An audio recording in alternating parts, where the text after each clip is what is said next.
Welcome to Turner Classic Movies. I'm your host, Eddie Muller. As you may have figured out by now, we like to mix things up in Noir Alley.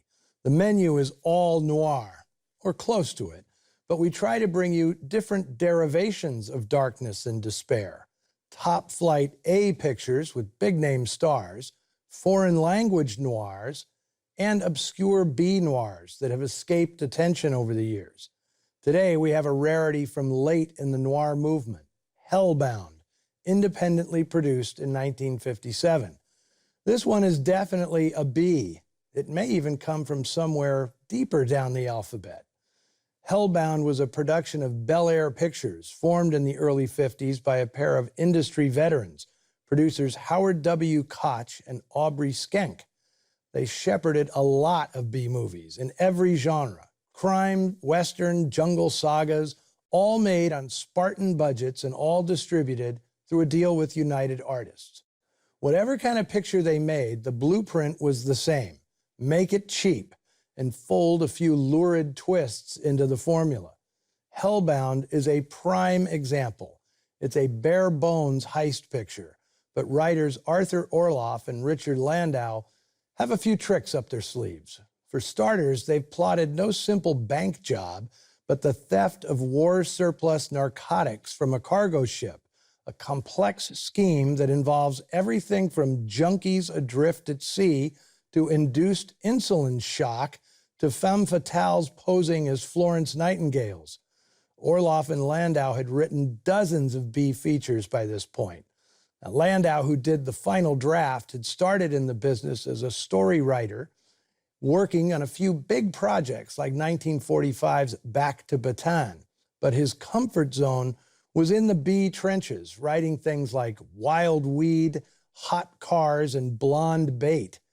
He managed to stick enough unexpected off-kilter business in his programmers to keep himself and the audience interested. Hellbound is peppered with odd bits that give routine scenes a kinky twist. And some of the dialogue is so hard-boiled, it's obtuse. You may be scratching your head trying to figure out what they're talking about, if it means anything at all. What is it, Paula? Well, if I were that nurse, you'd be sure Mr. Jordan got that package to mail to you. Wouldn't you, Harry? Paula, it's like she's got two heads on her shoulders. One of them for just thinking. But don't mistake this for amateur hour.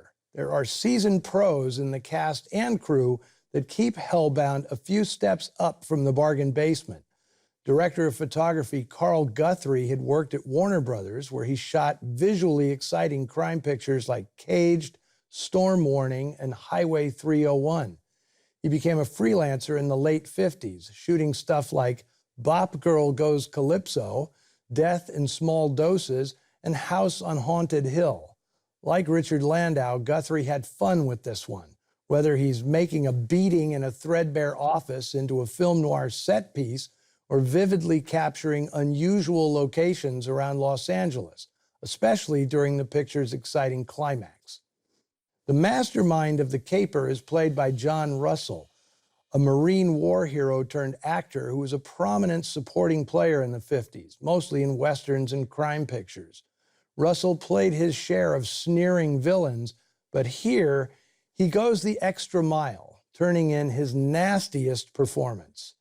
Just when you're chuckling at the film's goofy tongue-in-cheek humor, Russell unsheaths a surprisingly savage edge. Counterbalance is offered by young Stuart Whitman, who'd been making films since 1951, but had only started playing credited roles. More on the cast, especially female lead June Blair, on the back end. This was the first feature film for director William J. Hole, who'd spend the bulk of the 1960s as a producer-director on the TV series Peyton Place. He too has a few tricks up his sleeve, starting with a clever twist on an opening narration very familiar to noir fans. Look, don't expect the Ritz. Today, we're checking into Motel 6. That doesn't mean we can't have fun, especially when it's 1957 and you're hellbound.